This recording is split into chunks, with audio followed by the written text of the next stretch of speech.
ನಮಸ್ಕಾರ ಗೆಳೆಯರಿ, stock market Kannada ಚಾನಲ್ಗೆ ಸ್ವಾಗತ ಸುಸ್ವಾಗತ. ಗೆಳೆಯರಿ, ವಿಡಿಯೋದಲ್ಲಿ ಭವಿಷ್ಯದಲ್ಲಿ ತುಂಬಾನೇ ಬೆಳೆಯೋ ಅಂತ ಅವಕಾಶ ಇರುವಂಥ ಒಂದು ಸೆಕ್ಟರ್ನ ಸುಮಾರು 12 ಶೇರುಗಳನ್ನು ನಿಮ್ಮ ಮುಂದೆ ತರ್ತಾ ಇದ್ದೀನಿ. ಈ ಸೆಕ್ಟರಲ್ಲಿ ಸಾಕಷ್ಟು ಅವಕಾಶಗಳು ಬರ್ತಾ ಇದೆ. ಹಾಗಾಗಿ ಈಗಾಗಲೇ ಈ ಸ್ಟಾಕ್ಗಳಲ್ಲಿ ಒಳ್ಳೆ ಪರ್ಫಾರ್ಮೆನ್ಸ್ ಲಾಸ್ಟ್ 1 year ಇಂದ ಕೂಡ ಕಂಡು ಬಂದಿದೆ. ಸೊ ಸ್ಟಿಲ್ ದೊಡ್ಡ ಮಟ್ಟದಲ್ಲಿ ಬೆಳೆಯುವಂತ ಅವಕಾಶ ಅಂತೂ ಖಂಡಿತ ಈ ಸೆಕ್ಟರ್ಗೆ ಇದೆ. ಹಾಗಾಗಿ ಈ ಸೆಕ್ಟರ್ನ ಇಂಪಾರ್ಟೆಂಟ್ ಆಗಿರುವಂತಹ ಶೇರುಗಳನ್ನ ನಿಮ್ಮ ಮುಂದೆ ತರ್ತಾ ಇದ್ದೀನಿ. ಹಾಗೆ ನಾನು ಅಲ್ಲಿ ಡೀಟೇಲ್ ಆಗಿ ಮಾಹಿತಿಯನ್ನು ಕವರ್ ಮಾಡ್ಲಿಕ್ಕೆ ಆಗೋದಿಲ್ಲ, ಯಾಕೆಂತಂದ್ರೆ 12 ಶೇರುಗಳಿದ್ದಾವೆ. ಸೊ ಆಲ್ಮೋಸ್ಟ್ ನಾವು ಮಾಡಿದ್ರೆ ಒಂದೊಂದಕ್ಕೂ ಒಂದೊಂದು ವಿಡಿಯೋ ಮಾಡಬೇಕಾಗುತ್ತೆ. ಸೊ ಹಾಗಾಗಿ ನಿಮಗೆ ಇದರಲ್ಲಿ ಯಾವ್ದಾದ್ರು ಒಂದು ಸ್ಟಾಕ್ ನೀವು ಫರ್ದರ್ ಸ್ಟಡಿ ಮಾಡಿ, ಅದು ಯಾವ್ದಾದ್ರು ಆಗಿರಲಿ. ಸೊ ಏನಾದರೂ ಸ್ವಲ್ಪ ಇಂಟ್ರೆಸ್ಟಿಂಗ್ ಅನ್ಸಿದ್ರೆ ಅದನ್ನ ಕಮೆಂಟ್ ಸೆಕ್ಷನ್ ಅಲ್ಲಿ ತಿಳಿಸಿ. ಮುಂದಿನ ದಿನಗಳಲ್ಲಿ ಅದ್ರ ಬಗ್ಗೆ ಡೀಟೇಲ್ಡ್ ವಿಡಿಯೋ ಮಾಡುವಂತ ಪ್ರಯತ್ನ ಮಾಡೋಣ. ಸೊ ನಾನು ಜಸ್ಟ್ ಆ ಸ್ಟಾಕ್ಗಳು ಯಾವ್ಯಾವು, ಆ ಸ್ಟಾಕ್ಗಳ ಪರ್ಫಾರ್ಮೆನ್ಸ್ ಹೇಗಿದೆ ಅನ್ನೋದನ್ನ ಈ ವಿಡಿಯೋದಲ್ಲಿ ನಾನು ತಿಳಿಸ್ಕೊಡ್ತೀನಿ. ಸೊ ಬನ್ನಿ ನೋಡೋಣ. ಗೆಳೆಯರು, ಮೊದಲಿಗೆ ಡಿಸ್ಕ್ಲೇಮರ್ ಕೊಡ್ಲಿಕ್ಕೆ ಇಷ್ಟಪಡ್ತೀನಿ. ಇಲ್ಲಿ ಕವರ್ ಮಾಡ್ತಿರೋಂಥ ಯಾವುದೇ ಸ್ಟಾಕನ್ನು ಕೂಡ ನಾನು ರೆಕಮೆಂಡ್ ಮಾಡ್ತಿಲ್ಲ. ನೀವು ಫರ್ದರ್ ಸ್ಟಡಿ ಮಾಡಿ ಡಿಸಿಷನ್ ತಗೊಳ್ಬೋದು. ಆಸ್ ಎ ಎಜುಕೇಶನಲ್ ಪರ್ಪಸ್ ನಾನು ಈ ವಿಡಿಯೋನ ನಿಮ್ಮ ಮುಂದೆ ತರ್ತಾ ಇದ್ದೀನಿ. ಗೆಳೆಯರು, ನಾನು ಇವತ್ತು ಕವರ್ ಮಾಡ್ತಿರೋಂಥ ಸೆಕ್ಟರ್ ಯಾವುದು, ಫ್ಯೂಚರ್ ಇರೋ ಅಂಥ ಸೆಕ್ಟರ್ ಅಂತ ಹೇಳಿದೆ. ಹಾಗಾದ್ರೆ ಅದು ಯಾವುದು ಅದನ್ನ ನಾವು ನೋಡೋದಾದ್ರೆ ಅದು ಸೆಮಿ ಕಂಡಕ್ಟರ್ ಇಂಡಸ್ಟ್ರಿ. ಸೊ ನಿಮ್ಗೆಲ್ರಿಗೂ ಈಗಾಗಲೇ ಗೊತ್ತಿದೆ, ಸೆಮಿ ಕಂಡಕ್ಟರ್ಗೆ ಸಂಬಂಧಪಟ್ಟಂತ ಕಂಪನಿಗಳು ಲಾಸ್ಟ್ 1 year ಇಂದ ಕೂಡ ಒಳ್ಳೆ ಪರ್ಫಾರ್ಮೆನ್ಸ್ ಅನ್ನ ಕೊಟ್ಟಿದ್ದಾವೆ. ಈ ಹಿಂದೆ ಕೂಡ ನಾನು ಕೆಲವು ಸ್ಟಾಕ್ಗಳನ್ನ ಕವರ್ ಮಾಡಿದ್ದೀನಿ. ಇವತ್ತು ಇನ್ನೊಂದಷ್ಟು ಶೇರುಗಳನ್ನ ಸೇರಿಸಿ ನಿಮ್ಮ ಮುಂದೆ ತರ್ತಾ ಇದ್ದೀನಿ. ಜೊತೆಗೆ ಇಲ್ಲಿ ಡೈರೆಕ್ಟ್ಲಿ ಇನ್ವಾಲ್ವ್ ಆಗಿರುವಂತ ಸ್ಟಾಕ್ಗಳನ್ನು ಕೂಡ ಕವರ್ ಮಾಡ್ತಾ ಇದ್ದೀನಿ. ಹಾಗೆ ಇಂಡೈರೆಕ್ಟ್ಲಿ ಇನ್ವಾಲ್ವ್ ಆಗಿರುವಂತ ಸ್ಟಾಕ್ಗಳನ್ನು ಕೂಡ ಕವರ್ ಮಾಡ್ತಿದ್ದೀನಿ. ಯಾಕಂದ್ರೆ ಸುಮಾರು ಸ್ಟಾಕ್ಗಳು ಹೆಸರನ್ನ ನೋಡಿದ್ರೆ ಮೇ ಬಿ ನಿಮ್ಗೆ ಆಶ್ಚರ್ಯ ಆಗ್ಬೋದು, ಈ ಕಂಪನಿ ಸಹ ಸೆಮಿ ಕಂಡಕ್ಟರ್ ಅಲ್ಲಿ ಕೆಲಸ ಮಾಡುತ್ತಾ ಅಂತ. ಸೊ ಆ ತರದ ಹಲವಾರು ಕಂಪನಿಗಳಿದ್ದಾವೆ. ಸೊ ಅಂತವನ್ನು ಕೂಡ ಕವರ್ ಮಾಡ್ತಾ ಇದ್ದೀನಿ. ಇವು ಡೈರೆಕ್ಟ್ಲಿ ಇನ್ವಾಲ್ವ್ ಆಗಿಲ್ಲ ಅಂತಂದ್ರೂ ಕೂಡ ಇಂಡೈರೆಕ್ಟ್ಲಿ ಆದ್ರೂ ಕೂಡ ಈ ಸೆಗ್ಮೆಂಟ್ ಅಲ್ಲಿ ಕೆಲಸ ಮಾಡ್ತವೆ. ಜೊತೆಗೆ ಡೈರೆಕ್ಟ್ಲಿ ಯಾವ್ಯಾವ ಇನ್ವಾಲ್ವ್ ಆಗಿದ್ದಾವೆ ಅವುಗಳನ್ನು ಕೂಡ ತಿಳಿಸ್ಕೊಡ್ತೀನಿ. ಹಾಗೆ ನಿಮಗೆ ಇದು ಮೊದಲ ಸ್ಟೆಪ್ ಆಗಬೇಕು. ಯಾವುದೇ ಕಾರಣಕ್ಕೂ ವಿಡಿಯೋ ನೋಡಿ ಮತ್ತೆ ಮಂಗಳವಾರದ ಸೆಷನ್ ಅಲ್ಲಿ ಮಾರ್ಕೆಟ್ ಓಪನ್ ಆಗ್ತಿದ್ದಂಗೆ ಬೈ ಮಾಡುವಂತ ನಿರ್ಧಾರವನ್ನು ಮಾಡಬೇಡಿ. ಕಂಪನಿಗಳನ್ನ ಸ್ಟಡಿ ಮಾಡಿ, ಸಾಕಷ್ಟು ವಿಚಾರಗಳಿರುತ್ತೆ. ಬ್ಯಾಲೆನ್ಸ್ ಶೀಟ್ ಗಳನ್ನ ನೋಡಿ, ಶೇರ್ ಹೋಲ್ಡಿಂಗ್ ಪ್ಯಾಟರ್ನ್ ಹೇಗಿದೆ ಚೆಕ್ ಮಾಡಿ, ಇನ್ಸ್ಟಿಟ್ಯೂಷನ್ಸ್ ಏನಾದ್ರು ಬೈ ಮಾಡ್ತಿದಾರ ಅದನ್ನು ಕೂಡ ಚೆಕ್ ಮಾಡಿ, ಪ್ರಾಫಿಟ್ ಅಂಡ್ ಲಾಸ್ ಅಕೌಂಟ್ ಅಲ್ಲಿ ಕನ್ಸಿಸ್ಟೆನ್ಸಿ ಇದೆಯಾ ಇದನ್ನು ಸಹ ಚೆಕ್ ಮಾಡಿ, ಕಂಪನಿಯ ವೆಬ್ಸೈಟ್ಗೆ ವಿಸಿಟ್ ಮಾಡಿ, ಕಂಪನಿಯ ಮ್ಯಾನೇಜ್ಮೆಂಟ್ ಬಗ್ಗೆ ತಿಳ್ಕೊಳ್ಳೋಂಥ ಪ್ರಯತ್ನ ಮಾಡಿ. ಸೊ ಇಷ್ಟೆಲ್ಲ ಮಾಡಿದ ನಂತರ ಸಾಧ್ಯವಾದ್ರೆ ಆನ್ಯುವಲ್ ರಿಪೋರ್ಟ್ ಅನ್ನ ಡೌನ್ಲೋಡ್ ಮಾಡಿ ಓದಿ. ಅಲ್ಲಿ ನಿಮಗೆ ಸಾಕಷ್ಟು ವಿಚಾರಗಳು ಕಂಪನಿ ಬಗ್ಗೆ ಗೊತ್ತಾಗುತ್ತೆ. ಕಂಪನಿಯ ಫ್ಯೂಚರ್ ಹೇಗಿರ್ಬೋದು ಅನ್ನೋದ್ರ ಬಗ್ಗೆ ಒಂದಷ್ಟು ವಿಚಾರಗಳು ಗೊತ್ತಾಗುತ್ತೆ. ಸೊ ಇದೆಲ್ಲ ಮಾಡಿದ ನಂತರ ನಿಮ್ಗೆ ಯಾವ್ದಾದ್ರು ಕಂಪನಿ ಇಂಟ್ರೆಸ್ಟಿಂಗ್ ಪೊಟೆನ್ಷಿಯಲ್ ಇದೆ ಅನ್ಸಿದ್ರೆ ಸೊ ಅಂತ ಕಡೆ ಇನ್ವೆಸ್ಟ್ಮೆಂಟ್ ಡಿಸಿಷನ್ ಅನ್ನ ತಗೊಳ್ಳಿ. ಸೊ ಈ ವಿಡಿಯೋ ಫಸ್ಟ್ ಸ್ಟೆಪ್ ಆಗಬೇಕು. ನಿಮ್ಮ ಸ್ಟಡೀಸ್ ಇಲ್ಲಿಂದ ಶುರುವಾಗಬೇಕು. ಅದರ ನಂತರ ಏನಿದ್ರು ಇನ್ವೆಸ್ಟ್ಮೆಂಟ್ ಡಿಸಿಷನ್. ಹಾಗೆ ಸೆಮಿಕಂಡಕ್ಟರ್ ಎಷ್ಟೊಂದು ಇಂಪಾರ್ಟೆಂಟ್ ಅಂತ ನಿಮ್ಗೆ ಈಗಾಗಲೇ ಗೊತ್ತಿದೆ. ಮೊಬೈಲ್ ಇಂದ ಹಿಡಿದು ಟಿವಿ, ಫ್ರಿಡ್ಜ್, ವಾಷಿಂಗ್ ಮಿಷಿನ್, ಯಾವೆಲ್ಲ ಡಿವೈಸಸ್ ಆಟೋಮೆಟಿಕ್ ಆಗಿ ವರ್ಕ್ ಆಗುತ್ತೋ ಅಂತ ಕಡೆ ಎಲ್ಲ ಸೆಮಿ ಕಂಡಕ್ಟರ್ ಬೇಕೇ ಬೇಕು. ಇವನ್ ಟಿವಿ ರಿಮೋಟ್ ಇಂದ ಹಿಡಿದು ಆಟೋ ಇಂಡಸ್ಟ್ರಿಗೆ ಬೇಕು. ಸೊ ಆಲ್ಮೋಸ್ಟ್ ಎಲ್ಲ ಕಡೆ ಕೂಡ ಯೂಸ್ ಆಗುತ್ತೆ. ಜೊತೆಗೆ ಈಗ ಆತ್ಮನಿರ್ಭರ ಭಾರತ ಯೋಜನೆ ಅಡಿ ಸಾಕಷ್ಟು ಬೆನಿಫಿಟ್ಗಳು ಕೂಡ ನಮ್ಮ ದೇಶೀಯ ಕಂಪನಿಗಳಿಗೆ ಸಿಗ್ತಿದಾವೆ. ಸೊ ಹಾಗಾಗಿ ಈ ಸೆಕ್ಟರ್ ಅಲ್ಲಿ ಒಳ್ಳೆ ಪರ್ಫಾರ್ಮೆನ್ಸ್ ಅನ್ನ ಈಗಾಗಲೇ ಮಾರ್ಕೆಟ್ ಎಕ್ಸ್ಪೆಕ್ಟ್ ಮಾಡ್ತಿದೆ. ಹಾಗಾಗಿ ಹಲವಾರು ಸ್ಟಾಕ್ಗಳಲ್ಲಿ ಈಗಾಗಲೇ ಒಳ್ಳೆ ಪರ್ಫಾರ್ಮೆನ್ಸ್ ಕೂಡ ಬಂದಿದೆ. ಆದ್ರೆ ಬೆಳೆಯುವಂತ ಅವಕಾಶ ಖಂಡಿತ ಈ ಸೆಕ್ಟರ್ಗೆ ದೊಡ್ಡ ಮಟ್ಟದಲ್ಲಿದೆ. ಹಾಗಾಗಿ ಈ ಸೆಕ್ಟರ್ನ ಸ್ಟಾಕ್ಗಳನ್ನ ತಿಳ್ಕೊಂಡು ಪೊಟೆನ್ಷಿಯಲ್ ಇರುವಂತ, ಫಂಡಮೆಂಟಲಿ ಸ್ಟ್ರಾಂಗ್ ಇರುವಂತ ಒಳ್ಳೆ ಸ್ಟಾಕ್ಗಳಲ್ಲಿ ಇನ್ವೆಸ್ಟ್ ಮಾಡಿದ್ರೆ ಖಂಡಿತ ನಾವು ಕೂಡ ಒಳ್ಳೆ ರಿಟರ್ನ್ಸ್ ಅನ್ನ ಗಳಿಸಬಹುದು. ಸೊ ಹಾಗಾಗಿ ಈ ಸ್ಟಾಕ್ಗಳ ಬಗ್ಗೆ ತಿಳ್ಕೊಳ್ಳೋದು ತುಂಬಾನೇ ಇಂಪಾರ್ಟೆಂಟ್ ಆಗುತ್ತೆ. ಸೊ ಬನ್ನಿ ಒಂದೊಂದಾಗಿ ನೋಡ್ತಾ ಹೋಗೋಣ ಯಾವೆಲ್ಲ ಶೇರ್ಗಳಿದಾವೆ ಅಂತ. ಸೊ ನಾವು ಮೊದಲನೇ ಸ್ಟಾಕ್ ಅನ್ನ ನೋಡೋದಾದ್ರೆ ಟಾಟಾ ಎಲೆಕ್ಸಿ. ತುಂಬಾ ಜನರಿಗೆ ಶಾಕ್ ಆಗ್ಬೋದು, ಆಗಲೇ ಕೆಲವರಿಗೆ ಗೊತ್ತಿರಬಹುದು ಕೂಡ. ಈ ಕಂಪನಿ ಸಹ ಸೆಮಿ ಕಂಡಕ್ಟರ್ ಇಂಡಸ್ಟ್ರಿಯಲ್ಲಿ ಕೆಲಸ ಮಾಡುತ್ತೆ. ಟಾಟಾ ಗ್ರೂಪ್ ನ ಕಂಪನಿ, ಫಂಡಮೆಂಟಲ್ಸ್ಗೆ ಕೊರತೆ ಇಲ್ಲ, ಒಳ್ಳೆ ಚೆನ್ನಾಗಿರುವಂತಹ ಕಂಪನಿ. ಹಾಗಿದ್ರೆ ಮಾರ್ಕೆಟ್ ಕ್ಯಾಪ್ ಅನ್ನು ಕೂಡ ನೋಡಬಹುದು. 55,000 ಕೋಟಿ ಮಾರ್ಕೆಟ್ ಕ್ಯಾಪ್ ಇರುವಂತಹ ಕಂಪನಿ. ಲಾಸ್ಟ್ 6 months ಅಲ್ಲೂ ಕೂಡ ಒಳ್ಳೆ ಪರ್ಫಾರ್ಮೆನ್ಸ್ ಅನ್ನು ಕೊಟ್ಟಿದೆ. 1 year ಅಲ್ಲಿ ನೋಡಬಹುದು 41%, 5 years ಅಲ್ಲಿ 775% ರಿಟರ್ನ್ಸ್ ಅನ್ನು ಕೊಟ್ಟಿರುವಂತಹ ಕಂಪನಿ. ಬರೀ ಸೆಮಿ ಕಂಡಕ್ಟರ್ ಅಲ್ಲೇ ಅಲ್ಲ, ಬೇರೆ ಬೇರೆ ಇಂಡಸ್ಟ್ರಿಗಳಲ್ಲೂ ಕೂಡ ಕೆಲಸ ಮಾಡುತ್ತೆ. ಆದ್ರೆ ಇದ main core business semi conductor ಅಲ್ಲದೆ ಇರಬಹುದು, ಬಟ್ ಸೆಮಿ ಕಂಡಕ್ಟರ್ ಅಲ್ಲೂ ಕೂಡ ಇನ್ವಾಲ್ವ್ ಆಗಿದೆ ಈ ಕಂಪನಿ. ಸೊ ಅದನ್ನ ನಾವು ಕಂಪನಿಯ ವೆಬ್ಸೈಟ್ ಅಲ್ಲಿ ಕ್ಲಿಯರ್ ಆಗಿ ನೋಡಬಹುದು. ಕಂಪನಿ ಯಾವ್ಯಾವ ಇಂಡಸ್ಟ್ರೀಸ್ ಅಲ್ಲಿ ಕೆಲಸ ಮಾಡುತ್ತೆ ಅಂತ ನೋಡಬಹುದು. ನಾನು ಕಂಪನಿಯ ವೆಬ್ಸೈಟ್ಗೆ ಬಂದಿದ್ದೀನಿ ಈಗ. ಸೊ ಇಲ್ಲಿ ನಾವು ಇದನ್ನ ಕ್ಲೋಸ್ ಮಾಡಿದ್ರೆ ನೋಡಬಹುದು. ಇಲ್ಲಿ ನೋಡಬಹುದು ಟಾಟಾ ಎಲೆಕ್ಸಿ. ಸೊ ಇಲ್ಲೇ ನೋಡಬಹುದು ಇಂಡಸ್ಟ್ರೀಸ್, ಆಟೋಮೋಟಿವ್ ಅಲ್ಲಿ ಇದೆ, broadcast and media, communications, of highway equipment, health care and life sciences, appliances and consumer electronics, rail, semi conductor. So ಇದರ ವೆಬ್ಸೈಟ್ಗೆ ವಿಸಿಟ್ ಮಾಡಿದ್ರೆ ಗೊತ್ತಾಗ್ಬಿಡುತ್ತೆ ನಿಮಗೆ ಸಾಕಷ್ಟು ವಿಚಾರಗಳು. ಸೊ ಟಾಟಾ ಎಲೆಕ್ಸಿಯನ್ನ ನೀವು ಸ್ಟಡಿ ಮಾಡ್ಬೋದು. ಇದ್ರ ಬಗ್ಗೆ ಅಂತೂ ಸಾಕಷ್ಟು ಸಲ ನಾನು ಕೂಡ ಕವರ್ ಮಾಡಿದ್ದೀನಿ. ಫಂಡಮೆಂಟಲಿ ಚೆನ್ನಾಗಿರುವಂತಹ ಕಂಪನಿ. ಇದರ ಮ್ಯಾಕ್ಸಿಮಮ್ ಪರ್ಫಾರ್ಮೆನ್ಸ್ ಅನ್ನ ನೋಡಿದ್ರೆ ನೋಡ್ಬೋದು ಯಾವ ರೀತಿ ಪರ್ಫಾರ್ಮೆನ್ಸ್ ಇದೆ ಅಂತ. 2020 ನಂತರ ಅಂತೂ ಈ ಸ್ಟಾಕ್ ರಾಕೆಟ್ ತರ ಮೇಲೆ ಹೋಗಿತ್ತು. ಅದರ ನಂತರ ಒಳ್ಳೆ ಡೌನ್ ಫಾಲ್ ಕೂಡ ಆಗಿತ್ತು. ನೀವು 5 ಇಯರ್ಸ್ ಪರ್ಫಾರ್ಮೆನ್ಸ್ ಅನ್ನು ನೋಡಿದ್ರೆ ನೀವು ಇಲ್ಲಿ ನೋಡ್ಬೋದು, ಹೈಯಿಂದ ಎಂತ ಒಳ್ಳೆ ಅವಕಾಶವನ್ನು ಕೊಟ್ಟಿತ್ತು ಅಂತ 42% ಡೌನ್ ಆಗಿತ್ತು. ಸೊ ಅದರ ನಂತರ ಸಾಲಿಡ್ ರಿಕವರಿನೂ ಕೂಡ ಈಗಾಗಲೇ ಮಾಡಿದೆ. ಇನ್ನು ಪೂರ್ಣ ಪ್ರಮಾಣದಲ್ಲಿ ರಿಕವರಿ ಆಗಿಲ್ಲ. ಸ್ಟಿಲ್ ಅಪಾರ್ಚುನಿಟಿ ಅಂತೂ ಈ ಕಂಪನಿಯಲ್ಲಿ ಇದೆ ಇನ್ವೆಸ್ಟರ್ಸ್ಗೆ. ತುಂಬಾ ಜನ ಪ್ರೈಸ್ ಅನ್ನ ನೋಡಿ ಇಗ್ನೋರ್ ಮಾಡ್ತಾರೆ ಸ್ಟಾಕ್ ಅನ್ನ. ಅದೇ 5 ಇಯರ್ಸ್ ಹಿಂದೆ ನೋಡಬಹುದು, 2020 ನೋಡಬಹುದು 3 ಡಿಜಿಟಲ್ ಇದ್ದಂತ ಸ್ಟಾಕ್ ರ್ಯಾಲಿ ಬಂದ್ರೆ ಯಾವ ರೀತಿ ಹೋಗ್ತವೆ ಅಂತ ಕಂಪನೀಸ್. 10,000 ಮೇಲೆ ಹೋಗಿದ್ದಂತಹ ಸ್ಟಾಕ್ ಈಗ 8,800 ಟ್ರೇಡ್ ಆಗ್ತಿದೆ. ಸೊ ಇವನ್ ಟುಡೇ ಇನ್ನೂ ಡಿಸ್ಕೌಂಟ್ ಅಲ್ಲೇ ಸಿಗ್ತಾ ಇದೆ ಕಂಪನಿ. ಸೊ ಈ ಸ್ಟಾಕ್ ಅನ್ನ ಸ್ಟಡಿ ಮಾಡಬಹುದು. ಖಂಡಿತ ಒಳ್ಳೆ ಫ್ಯೂಚರ್ ಇರುವಂತ ಸೆಗ್ಮೆಂಟ್ ಅಲ್ಲಿ ಕೆಲಸ ಮಾಡುತ್ತೆ. AI ಅಲ್ಲಿ ಕೆಲಸ ಮಾಡುತ್ತೆ, ಅದು ಕೂಡ ಫ್ಯೂಚರ್ ಇರುವಂತಹ ಸೆಗ್ಮೆಂಟ್. ಆಟೋಮೋಟಿವ್ EV ಸೆಗ್ಮೆಂಟ್ ಅಲ್ಲಿ ಕೆಲಸ ಮಾಡುತ್ತೆ, ಅದು ಫ್ಯೂಚರ್ ಇರುವಂತಹ ಸೆಗ್ಮೆಂಟ್. Semi conductor. ಸೊ ಮೂರು ಫ್ಯೂಚರ್ ಚೆನ್ನಾಗಿರುವಂತ ಬಿಸ್ನೆಸ್ ಅಲ್ಲಿ ಇದೆ ಈ ಕಂಪನಿ. ಸೊ ರೇರ್ ಅಂತಾನೆ ಹೇಳ್ಬೋದು ಇಂತಹ ಕಂಪನಿಗಳು ಸಿಗೋದು. ಸೊ ಆರಾಮಾಗಿ ಸ್ಟಡಿ ಮಾಡಿ ಡಿಸಿಷನ್ ತಗೊಳ್ಬಹುದು ಈ ಕಂಪನಿಯಲ್ಲಿ. ಹಾಗೆ next Dixon technologies. So Dixon technologies ಅಷ್ಟೇ 2020 ಇಂದ ರಾಕೆಟ್ ತರ ಮೇಲೆ ಹೋದಂತಹ ಸ್ಟಾಕ್ ನೋಡಬಹುದು. 6,456 ರೂಪಾಯಿ ಇದೆ. ಹಾಗೆ ಇದರ ಮಾರ್ಕೆಟ್ ಕ್ಯಾಪ್ ಅನ್ನು ನೋಡಬಹುದು, 38,000 ಕೋಟಿ ಮಾರ್ಕೆಟ್ ಕ್ಯಾಪ್ ಇರುವಂತಹ ಕಂಪನಿ. ಲಾಸ್ಟ್ 1 ಇಯರ್ ಪರ್ಫಾರ್ಮೆನ್ಸ್ ಅನ್ನು ನೋಡಿದ್ರೆ 69% ಪಾಸಿಟಿವ್ ಇದೆ. 5 ಇಯರ್ಸ್ ಅಲ್ಲಿ ನೋಡಬಹುದು 1,465. 2020 ನೋಡಬಹುದು ಎಲ್ಲಿತ್ತು ಅಂತ. ಈ ಸ್ಟಾಕ್ 20,000ಕ್ಕಿಂತ ಜಾಸ್ತಿ ಹೋಗಿತ್ತು. ಅದರ ನಂತರ ಕಂಪನಿ ಸ್ಟಾಕ್ ಸ್ಪ್ಲಿಟ್ ಅನ್ನ ತಂತು, ಹಾಗಾಗಿ ಕಡಿಮೆ ಆಯ್ತು. ಬಿಟ್ರೆ ಸ್ಟಾಕ್ ಸ್ಪ್ಲಿಟ್ ಮಾಡಿಲ್ಲ ಅಂತಂದಿದ್ರೆ ಮೇ ಬಿ ಸ್ಟಾಕ್ 30,000 ಕ್ರಾಸ್ ಮಾಡಿರ್ತಿತ್ತು ಇಷ್ಟೊತ್ತಿಗೆ. ಇದು ಕೂಡ ಸೆಮಿಕಂಡಕ್ಟರ್ ಇಂಡಸ್ಟ್ರೀಸ್ ಅಲ್ಲಿ ಕೆಲಸ ಮಾಡುತ್ತೆ. ಇದನ್ನು ಕೂಡ ಸ್ಟಡಿ ಮಾಡಬಹುದು. ಜೊತೆಗೆ ಸಾಕಷ್ಟು ಎಲೆಕ್ಟ್ರಾನಿಕ್ಸ್ ವಸ್ತುಗಳ ಮ್ಯಾನುಫ್ಯಾಕ್ಚರಿಂಗ್ ಅಲ್ಲಿ ಈ ಕಂಪನಿ ಇನ್ವಾಲ್ವ್ ಆಗಿದೆ. ಈವನ್ ಮೊಬೈಲ್ ಫೋನ್ಸ್ ಅನ್ನು ಕೂಡ ಮ್ಯಾನುಫ್ಯಾಕ್ಚರ್ ಮಾಡುತ್ತೆ. ಆದ್ರೆ ಇದಕ್ಕೆ ಯಾವುದೇ ರೀತಿಯ ಬ್ರ್ಯಾಂಡ್ ಇಲ್ಲ. ಇತ್ತೀಚೆಗೆ ಒಂದು ನ್ಯೂಸ್ ಬಂದಿತ್ತು, ಲೆನೋವಾ ಲ್ಯಾಪ್ಟಾಪ್ ಗಳನ್ನ ಕಂಪನಿ ಮ್ಯಾನುಫ್ಯಾಕ್ಚರ್ ಮಾಡ್ಲಿಕ್ಕೆ ಒಪ್ಪಂದವನ್ನ ಮಾಡ್ಕೊಂಡಿದೆ ಅಂತ. ಸೊ ಇದು ಹೀಗೆ ಸಾಕಷ್ಟು ಕಂಪನಿಗಳ ಪ್ರಾಡಕ್ಟ್ ಅನ್ನ ಮ್ಯಾನುಫ್ಯಾಕ್ಚರ್ ಮಾಡಿ ಕೊಡುತ್ತೆ.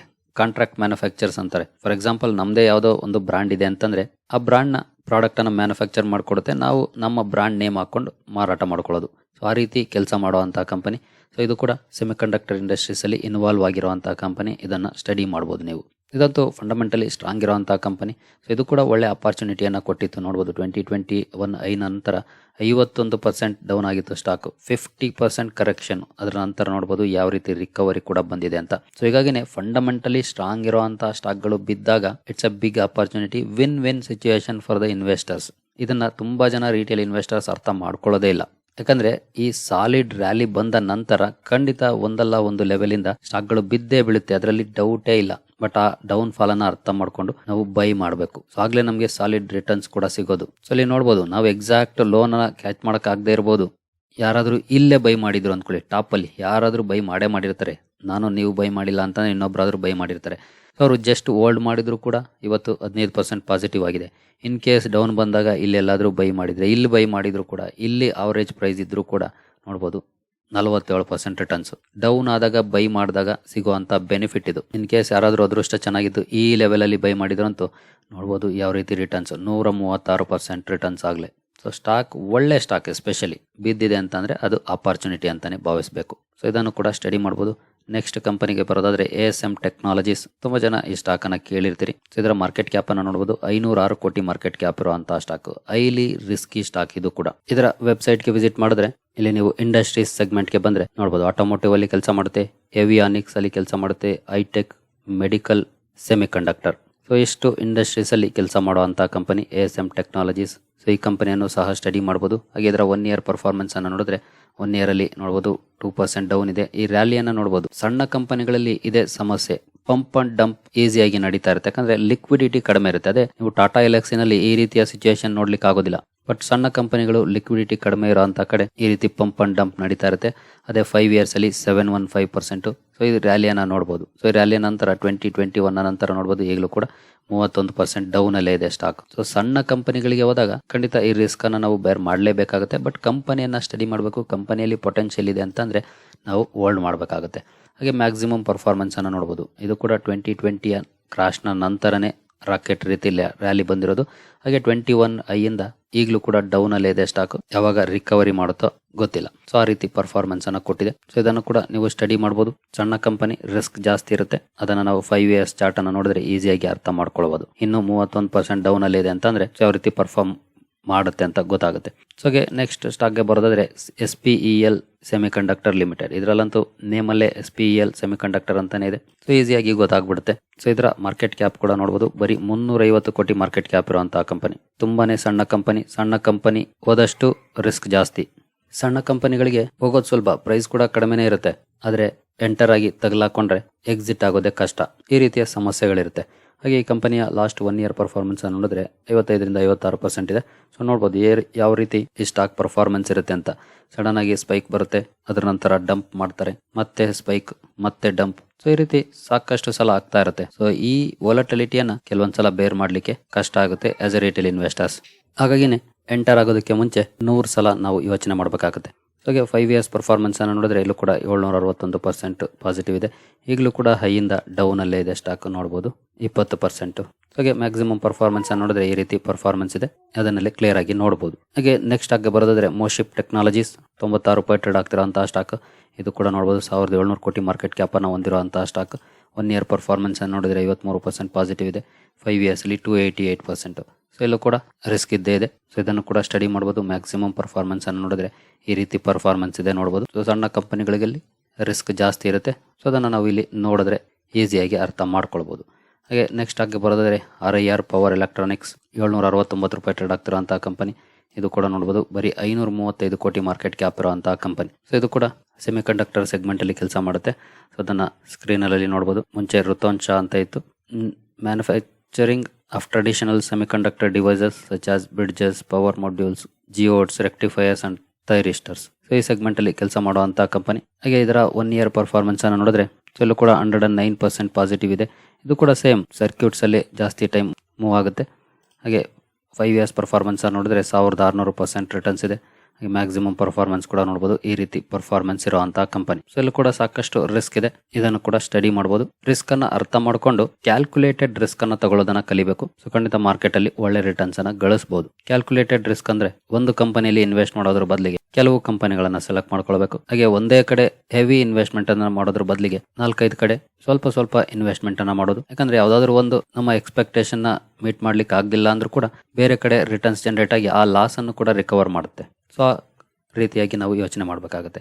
ಹಾಗೆ ಈ ಕಂಪನಿಯ ವೆಬ್ಸೈಟ್ಗೆ ಬಂದರೆ RIR ಪವರ್ ನೋಡ್ಬೋದು. ಮ್ಯಾನುಫ್ಯಾಕ್ಚರಿಂಗ್ ಬಂದರೆ ಎಸ್ಪೆಷಲಿ ಮ್ಯಾನುಫ್ಯಾಕ್ಚರಿಂಗಿಂತ ಪ್ರಾಡಕ್ಟ್ಸ್ ಹೋಗೋಣ. ಸೊ ಪ್ರಾಡಕ್ಟ್ಸ್ ಅಲ್ಲಿ ನೋಡ್ಬೋದು semiconductor devices, semiconductor modules and equipments. So ಇಷ್ಟು ಸೆಗ್ಮೆಂಟ್ ಅಲ್ಲಿ ಕೆಲಸ ಮಾಡುತ್ತೆ. ಹಾಗೆ ನೆಕ್ಸ್ಟ್ ಆಗಿ ಬರೋದ್ರೆ HCL ಟೆಕ್. ಸೊ ಇದು ಕೂಡ ಡೈರೆಕ್ಟ್ಲಿ ಆಗಲ್ದಿದ್ರು ಕೂಡ ಇಂಡೈರೆಕ್ಟ್ಲಿ ಆಗಿ ಕೆಲಸ ಮಾಡುವಂತಹ ಕಂಪನಿ. ಸೊ ಟೆಕ್ ಸರ್ವಿಸಸ್ ಅನ್ನು ಪ್ರೊವೈಡ್ ಮಾಡುವಂತಹ ಕಂಪನಿ. ಇದು ಕೂಡ ಸೆಮಿಕಂಡಕ್ಟರ್ ಇಂಡಸ್ಟ್ರಿಗೆ ಅಲ್ಪ ಸ್ವಲ್ಪ ಕಾಣಿಕೆಯನ್ನು ಕೊಡುತ್ತೆ. ಸೊ ಹಾಗಾಗಿ ಇದನ್ನು ಕೂಡ ನೀವು ಸ್ಟಡಿ ಮಾಡಬಹುದು. ಸೊ ಇಲ್ಲೂ ಕೂಡ ಅಪಾರ್ಚುನಿಟೀಸ್ ಅಂತೂ ಇದ್ದಿದೆ. ಇದಂತೂ ನಿಮಗೆ ಲಾಸ್ ಮಾಡುವ ಚಾನ್ಸಸ್ ತೀರಾ ಕಡಿಮೆ. ಒಂದು blue chip company, almost 4 lakh ಕೋಟಿ ಮಾರ್ಕೆಟ್ ಕ್ಯಾಪ್ ಇರುವಂತಹ ಸ್ಟಾಕ್. HCL ಟೆಕ್ ಬಗ್ಗೆ ಅಂತೂ ನಾವು ಸಾಕಷ್ಟು ಸಲ ಕವರ್ ಮಾಡಿದ್ವಿ. ಹಾಗಾಗಿ ಹೆಚ್ಚಿನ ಸಮಯನ ಇಲ್ಲೇನು ತಗೊಳ್ಳೋದು ಬೇಡ. ಸೊ ನೆಕ್ಸ್ಟ್ ಆಗಿ ಹೋಗೋಣ. ಹಾಗೆ ನೆಕ್ಸ್ಟ್ ಸ್ಟಾಕ್ಗೆ ಬರೋದಾದ್ರೆ BL ಅಂತೂ ತುಂಬಾನೇ ಚೆನ್ನಾಗಿ ಪರ್ಫಾರ್ಮೆನ್ಸ್ ಅನ್ನು ಮಾಡ್ತಾ ಇದೆ. ಇದ್ರ ಬಗ್ಗೆ ಕೂಡ ನಾವು ಹೆಚ್ಚಿನ ವಿಚಾರವನ್ನ ಹೇಳುವಂತ ಅವಶ್ಯಕತೆ ಇಲ್ಲ. ಯಾಕಂದ್ರೆ ಸಾಕಷ್ಟು ಸಲ ಡೀಟೇಲ್ ಆಗಿ ಈ ಕಂಪನಿ ಬಗ್ಗೆ ನಾವು ಮಾತಾಡಿದ್ವಿ. ಡಿಫೆನ್ಸ್ ಅಲ್ಲಿ ಕೆಲಸ ಮಾಡುತ್ತೆ, ಸಾಕಷ್ಟು ಎಲೆಕ್ಟ್ರಾನಿಕ್ಸ್ ಸೆಗ್ಮೆಂಟ್ ಅಲ್ಲಿ ಕೆಲಸ ಮಾಡುತ್ತೆ. ಸೇಮ್ ಸೆಮಿಕಂಡಕ್ಟರ್ ಅಲ್ಲೂ ಕೂಡ ಈ ಕಂಪನಿಯ ಇನ್ವಾಲ್ವ್ಮೆಂಟ್ ಕೂಡ ಇದೆ. ಸೊ ಇದನ್ನು ಕೂಡ ನೀವು ಸ್ಟಡಿ ಮಾಡಬಹುದು. ರಿಟರ್ನ್ಸ್ ರಿವಾರ್ಡ್ ಎಲ್ಲಾನು ಕೂಡ ಈಗಾಗಲೇ ನಾವು ಸಾಕಷ್ಟು ಸಲ ನೋಡಿದ್ವಿ. 1 ಇಯರ್ ಅಲ್ಲಿ 75%, 5 ಇಯರ್ಸ್ ಅಲ್ಲಿ 495%. ಮಾರ್ಕೆಟ್ ಕ್ಯಾಪ್ ನೋಡಬಹುದು 1,28,000 ಕೋಟಿ ತಲುಪಿದೆ. ಸೊ ಇದನ್ನು ಕೂಡ ನೀವು ಸ್ಟಡಿ ಮಾಡಬಹುದು. Next Havells India. ಸೊ ಇವೆಲ್ಲ ಇಂಡೈರೆಕ್ಟ್ಲಿ ವರ್ಕ್ ಮಾಡುವಂತಹ ಕಂಪನಿ. ಡೈರೆಕ್ಟ್ ಆಗಿ ಇವುಗಳು ಬೇರೆ ಬೇರೆ ಸೆಗ್ಮೆಂಟ್ ಅಲ್ಲಿ ಕೆಲಸ ಮಾಡಿದ್ರು ಕೂಡ ಒಂದಲ್ಲ ಒಂದು ರೀತಿಯಲ್ಲಿ ಸೆಮಿಕಂಡಕ್ಟರ್ಗೂ ರಿಲೇಟೆಡ್ ಆಗಿರುವಂತಹ ಪ್ರಾಡಕ್ಟ್ ಗಳನ್ನ ಮ್ಯಾನುಫ್ಯಾಕ್ಚರ್ ಮಾಡಿ ಕೊಡುವಂತಹ ಕಂಪನೀಸ್. ಸೊ ಹಾಗಾಗಿ ಇವುಗಳನ್ನು ಕೂಡ ಸ್ಟಡಿ ಮಾಡಬಹುದು. ಇವನ್ HCL ಟೆಕ್ ಆಗ್ಬೋದು, ಒಂಥರ ಪ್ರಾಕ್ಸಿಸ್ ಅಂತ ಹೇಳ್ಬೋದು. ಸೊ ಡೈರೆಕ್ಟ್ ಆಗಿರೋದಿಲ್ಲ, ಇಂಡೈರೆಕ್ಟ್ ಆಗಿ ಕೆಲಸ ಮಾಡ್ತವೆ. ಹಾಗೆ BL, ಹಾಗೆ ಹ್ಯಾವೆಲ್ಸ್ ಇಂಡಿಯಾ. ಈಗ ನೆಕ್ಸ್ಟ್ ಆಗಿ ಬರುವಂತದ್ದು ABB ಇಂಡಿಯಾ. ಇದು ಕೂಡ ಅಷ್ಟೇ ಸೇಮ್ ಇದೇ ರೀತಿ ಇಂಡೈರೆಕ್ಟ್ಲಿ ಕೆಲಸ ಮಾಡುವಂತಹ ಕಂಪನಿ. ಇದರ ಮಾರ್ಕೆಟ್ ಕ್ಯಾಪ್ ಅನ್ನು ನೋಡಬಹುದು. 1 ಲಕ್ಷ ಕೋಟಿ ಮಾರ್ಕೆಟ್ ಕ್ಯಾಪ್ ಇರುವಂತಹ ಕಂಪನಿ. 1 ಇಯರ್ ಪರ್ಫಾರ್ಮೆನ್ಸ್ 75%, 5 ಇಯರ್ಸ್ ಅಲ್ಲಿ 300%. ಮ್ಯಾಕ್ಸಿಮಮ್ ಪರ್ಫಾರ್ಮೆನ್ಸ್ ಕೂಡ ನೋಡಬಹುದು ಯಾವ ರೀತಿ ಇದೆ ಅಂತ. ಸೊ ಇದನ್ನು ಕೂಡ ನೀವು ಸ್ಟಡಿ ಮಾಡಬಹುದು. ಹಾಗೆ ನೆಕ್ಸ್ಟ್ ಆಗಿ ಬರೋದಾದ್ರೆ ಕೇನ್ಸ್ ಟೆಕ್ನಾಲಜಿ. ಇತ್ತೀಚೆಗೆ ಲಿಸ್ಟ್ ಆಗಿರುವಂತಹ ಕಂಪನಿ. ಸೊ ಈ ಕಂಪನಿ ಸಹ ಸೆಮಿಕಂಡಕ್ಟರ್ ಸೆಗ್ಮೆಂಟ್ ಅಲ್ಲಿ ತನ್ನದೇ ಆದ ಇನ್ವಾಲ್ವ್ಮೆಂಟ್ ಅನ್ನು ಹೊಂದಿರುವಂತಹ ಕಂಪನಿ. ಸೊ ಇದನ್ನು ಕೂಡ ಸ್ಟಡಿ ಮಾಡಬಹುದು. 15,000 ರಿಂದ 16,000 ಕೋಟಿ ಮಾರ್ಕೆಟ್ ಕ್ಯಾಪ್ ಇರುವಂತಹ ಕಂಪನಿ. ಮ್ಯಾಕ್ಸಿಮಮ್ ಪರ್ಫಾರ್ಮೆನ್ಸ್ ಅನ್ನು ನೋಡಿದ್ರೆ ಆಲ್ರೆಡಿ 269% ರ್ಯಾಲಿ ಹೋಗಿದೆ ಈ ಸ್ಟಾಕ್. 2022 ನವೆಂಬರ್ ಅಲ್ಲಿ ಲಿಸ್ಟ್ ಆಗಿರುವಂತಹ ಕಂಪನಿ. 1 ವರ್ಷದ ಮೇಲೆ 1 ತಿಂಗಳು 2 ತಿಂಗಳಾಗಿದೆ. ಭರ್ಜರಿ ಪರ್ಫಾರ್ಮೆನ್ಸ್ ಅನ್ನೇ ಕೊಟ್ಟಿದೆ ಈ ಕಂಪನಿ. ಸೊ ಇದನ್ನು ಕೂಡ ನೀವು ಸ್ಟಡಿ ಮಾಡಬಹುದು. ಸೊ ಈ 11 ಕಂಪನಿಗಳನ್ನ ನಾನು ನಿಮ್ಮ ಮುಂದೆ ತಂದಿದ್ದೀನಿ. ಇನ್ನೂ ಒಂದು ಕಂಪನಿ ಇದೆ. ಸೊ ಇದ್ರ ಬಗ್ಗೆ ಪ್ರಶ್ನೆ ಬರುತ್ತೆ ನನಗೆ ಕಮೆಂಟ್ ಸೆಕ್ಷನ್ ಅಲ್ಲಿ, ಹಾಗಾಗಿ ನಾನು ಇದನ್ನ ಕವರ್ ಮಾಡ್ತಾ ಇದ್ದೀನಿ. ಆಕ್ಚುಲಿ ಈ ಕಂಪನಿ ಈ ಹಿಂದೆ ಒಂದು ಅನೌನ್ಸ್ಮೆಂಟ್ ಅನ್ನ ಮಾಡಿತ್ತು, ನಾವು ಸೆಮಿಕಂಡಕ್ಟರ್ ಇಂಡಸ್ಟ್ರಿಗೆ ಎಂಟರ್ ಆಗ್ತಿದೀವಿ ಅಂತ. ಆದ್ರೆ ಸ್ವಲ್ಪ ದಿನದ ನಂತರ ಕಂಪನಿಯ ಮ್ಯಾನೇಜ್ಮೆಂಟ್ ಬಂದು ವೇದಾಂತ ಅಲ್ಲ, ವೇದಾಂತದ ಪೇರೆಂಟ್ ಕಂಪನಿ ಈ ಸೆಗ್ಮೆಂಟ್ಗೆ ಎಂಟರ್ ಆಗ್ತಿರೋದು ಅನ್ನುವಂತ ಮಾಹಿತಿಯನ್ನ ಕೊಡ್ತು. ಕಂಪನಿಯ ಮ್ಯಾನೇಜ್ಮೆಂಟ್ ಕನ್ಫ್ಯೂಷನ್ ಸ್ಟೇಟ್ಮೆಂಟ್ ಗಳನ್ನ ಕೊಟ್ಟಿತ್ತು. ಮೊದಲು ಅವರೇ ಬಂದು ವೇದಾಂತ ಅಂತ ಹೇಳಿದ್ರು, ಅದರ ನಂತರ ಇದರ ಪೇರೆಂಟ್ ಕಂಪನಿ ಅಂತ ಹೇಳಿದ್ರು, ವೇದಾಂತಗೆ ಯಾವುದೇ ರೀತಿಯ ಬೆನಿಫಿಟ್ ಆಗೋಲ್ಲ ಅಂತ ಹೇಳಿದ್ರು. ಸೊ ಅದರ ನಂತರ ಸ್ಟಾಕ್ ಕೂಡ ಸ್ವಲ್ಪ ಮಟ್ಟಿಗೆ ಕ್ರಾಶ್ ಆಗಿತ್ತು. ಸೊ ಹೀಗೆ ಸಾಕಷ್ಟು ಕನ್ಫ್ಯೂಷನ್ಸ್ ಅನ್ನ ಕಂಪನಿಯ ಮ್ಯಾನೇಜ್ಮೆಂಟ್ ತಂದಿಟ್ಟಿತ್ತು. ಸೊ ಹಾಗಾಗಿನೇ ಈ ಕಂಪನಿಯ ಮ್ಯಾನೇಜ್ಮೆಂಟ್ ಅನ್ನ ಬ್ಲೈಂಡ್ಲಿ ನಂಬಕ್ ಆಗೋದಿಲ್ಲ. ಸೊ ಈಗ ಅಷ್ಟೇ ವೇದಾಂತಗೆ ಅದರಿಂದ ಬೆನಿಫಿಟ್ ಸಿಗೋದಿಲ್ಲ. ವೇದಾಂತದ ಪೇರೆಂಟ್ ಆರ್ಗನೈಸೇಷನ್ ಇದೆ, ಅದರ ಹೆಸರು ನನಗೆ ಈಗ ಸದ್ಯಕ್ಕೆ ನೆನಪು ಬರ್ತಾ ಇಲ್ಲ. ಸೊ ಒಂದ್ಸಲ ಗೂಗಲ್ ಮಾಡಿ ನೋಡಿ ಗೊತ್ತಾಗುತ್ತೆ. ಸೊ ಇನ್ ಕೇಸ್ ಈ ಇಂಡಸ್ಟ್ರಿ ಸೆಮಿಕಂಡಕ್ಟರ್ಗೆ ಎಂಟರ್ ಆದ್ರೂ ಕೂಡ ವೇದಾಂತಗೆ ಅದರ ಬೆನಿಫಿಟ್ ಸಿಗೋದಿಲ್ಲ. ತುಂಬಾ ಜನ ವೇದಾಂತ ನ್ಯೂಸ್ ಅನ್ನ ನೋಡ್ಬಿಟ್ಟು ಇನ್ವೆಸ್ಟ್ ಮಾಡಬಹುದು ಸೆಮಿಕಂಡಕ್ಟರ್ಗೆ ಎಂಟರ್ ಆಗುತ್ತೆ ಅಂತ. ಬಟ್ ಸ್ವತಃ ಮ್ಯಾನೇಜ್ಮೆಂಟ್ ಹೇಳಿರೋ ಪ್ರಕಾರ ವೇದಾಂತಗೆ ಇದರ ಬೆನಿಫಿಟ್ ಸಿಗೋದಿಲ್ಲ, ವೇದಾಂತದ ಪೇರೆಂಟ್ ಕಂಪನಿ ಅದಕ್ಕೆ ಸಿಗುತ್ತೆ. ಹಾಗೆ ವೇದಾಂತ ಏನಂತ ಭರ್ಜರಿ ಪರ್ಫಾರ್ಮೆನ್ಸ್ ಅನ್ನ ಕೊಟ್ಟಿರುವಂತ ಕಂಪನಿ ಅಲ್ಲ. 5 ವರ್ಷದಲ್ಲಿ 30% ರಿಟರ್ನ್ಸ್ ನೋಡಬಹುದು. ಮ್ಯಾಕ್ಸಿಮಮ್ ಪರ್ಫಾರ್ಮೆನ್ಸ್ ಅನ್ನ ನೋಡಿದ್ರೆ ಶಾಕ್ ಆಗುತ್ತೆ ನೋಡಬಹುದು ಯಾವ ರೀತಿ ಸೀಸಾ ಟೈಪ್ ಅಲ್ಲಿ ಮೂವ್ ಆಗುತ್ತೆ ಅಂತ. ಸೊ ಲಾಂಗ್ ಟರ್ಮ್ಗೆ ಇನ್ವೆಸ್ಟ್ ಮಾಡ್ಲಿಕ್ಕೆ ಖಂಡಿತ ನಾನಂತೂ ಈ ಸ್ಟಾಕ್ ಅನ್ನ ಪ್ರಿಫರ್ ಮಾಡೋದಿಲ್ಲ. ತುಂಬಾ ಜನ ಡಿವಿಡೆಂಡ್ ಈಲ್ಡ್ ಕಾರಣಕ್ಕೆ ರೆಕಮೆಂಡ್ ಮಾಡ್ತಿರ್ತಾರೆ, ಬಟ್ ನಾನಂತೂ ಆ ಕಾರಣಕ್ಕಾಗಿ ಇನ್ವೆಸ್ಟ್ ಮಾಡೋದಿಲ್ಲ. ನಾನು ಇನ್ವೆಸ್ಟ್ ಮಾಡಬೇಕು ಅಂದ್ರೆ ಅಟ್ಲೀಸ್ಟ್ 5 years ಅಲ್ಲಿ ಡಬಲ್ ಆಗಬೇಕು, 100% ಇರಬೇಕು. ಇಲ್ಲಿ ಇಲ್ಲ 100%. ಇನ್ ಕೇಸ್ 5 ವರ್ಷದಲ್ಲಿ ಡಬಲ್ ಜೊತೆಗೆ 24% ಡಿವಿಡೆಂಡ್ ಈಲ್ಡ್ ಇದೆ ಅಂತಂದ್ರೆ ಖಂಡಿತ ಅಂತ ಸಮಯದಲ್ಲಿ ಇನ್ವೆಸ್ಟ್ ಮಾಡ್ತಿದೆ. ಬಟ್ ಈಗಿನ ಸಿಚುಯೇಷನ್ ನೋಡಿದ್ರೆ ಖಂಡಿತ ಆ ರೀತಿ ಪರ್ಫಾರ್ಮೆನ್ಸ್ ಏನಿಲ್ಲ. ಸೊ ನಾನು ಇಗ್ನೋರ್ ಮಾಡ್ತೀನಿ ಸ್ಟಾಕ್ ಅನ್ನ. ತುಂಬಾ ಜನ ಕಮೆಂಟ್ ಸೆಕ್ಷನ್ ಅಲ್ಲಿ ಪ್ರಶ್ನೆ ಮಾಡ್ತಾ ಇರ್ತೀರಿ, ಯಾಕಂದ್ರೆ ಸಾಕಷ್ಟು ವಿಡಿಯೋಸ್ ಸಿಗುತ್ತೆ ವೇದಾಂತ ಮೇಲೆ ಪ್ಯೂರ್ಲಿ ಡಿವಿಡೆಂಡ್ ಗೋಸ್ಕರ ಇನ್ವೆಸ್ಟ್ ಮಾಡುವಂತವು. ಸೊ ನೀವು ಲಕ್ಷಗಳಲ್ಲಿ ಡಿವಿಡೆಂಡ್ ಪಡ್ಕೊಳ್ಬೇಕು ಅಂತಂದ್ರೆ 10 ಲಕ್ಷ 20 ಲಕ್ಷ 30 ಲಕ್ಷ ಈ ರೀತಿ ಇನ್ವೆಸ್ಟ್ಮೆಂಟ್ ಅನ್ನ ಮಾಡಬೇಕು. ಅಷ್ಟೊಂದು ದೊಡ್ಡ ಮೊತ್ತವನ್ನ ಇನ್ವೆಸ್ಟ್ ಮಾಡಿ 30% ರಿಟರ್ನ್ಸ್ ಅಂದ್ರೆ ಬ್ಯಾಡ್ ರಿಟರ್ನ್ಸ್ ಅಂತಾನೆ ಹೇಳ್ತೀನಿ ನಾನು. ಸೊ ಸ್ಟಿಲ್ ಕಂಪನಿ ಇಷ್ಟ ಆದ್ರೆ ನೀವು ಕಂಟಿನ್ಯೂ ಮಾಡಬಹುದು, ಇನ್ವೆಸ್ಟ್ ಮಾಡಬಹುದು, ಅದು ನಿಮ್ಗೆ ಬಿಟ್ಟ ವಿಚಾರ. ನಾನಂತೂ ಪ್ರಿಫರ್ ಮಾಡೋದಿಲ್ಲ. ಸರಿ ಗೆಳೆಯರಿ, ವೇದಾಂತವನ್ನ ಬಿಟ್ಟು ಇನ್ನು ಉಳಿದ 11 ಶೇರ್ಗಳು ಕೆಲವು ಡೈರೆಕ್ಟ್ ಆಗಿ ಸೆಮಿಕಂಡಕ್ಟರ್ಗೆ ಸಂಬಂಧಪಟ್ಟಂತ ಬಿಸ್ನೆಸ್ ಅನ್ನೇ ಮಾಡ್ತವೆ, ಕೆಲವು ಇಂಡೈರೆಕ್ಟ್ ಆಗಿ ಆ ಸೆಗ್ಮೆಂಟ್ ಗೆ ಸಂಬಂಧಪಟ್ಟಂತ ಬಿಸ್ನೆಸ್ ಅನ್ನ ಮಾಡ್ತವೆ. ಸೊ ಎಲ್ಲವನ್ನು ಕೂಡ ಸ್ಟಡಿ ಮಾಡಬಹುದು. ನಿಮಗೆ ಯಾವ್ದು ಬೆಸ್ಟ್ ಅನ್ಸುತ್ತೋ ಅಂತ ಕಡೆ ಇನ್ವೆಸ್ಟ್ಮೆಂಟ್ ಡಿಸಿಷನ್ ಅನ್ನು ತಗೊಳ್ಬಹುದು. ಸರಿ ಗೆಳೆಯರಿ, ಈ ವಿಡಿಯೋ ನಿಮಗೆ ಇಷ್ಟ ಆಗಿದೆ ಅನ್ಕೊಳ್ತೀನಿ. ಮುಂದಿನ ವಿಡಿಯೋದಲ್ಲಿ ಸಿಗೋಣ. ಅಲ್ಲಿವರೆಗೂ ಜೈ ಹಿಂದ್, ಜೈ ಕರ್ನಾಟಕ.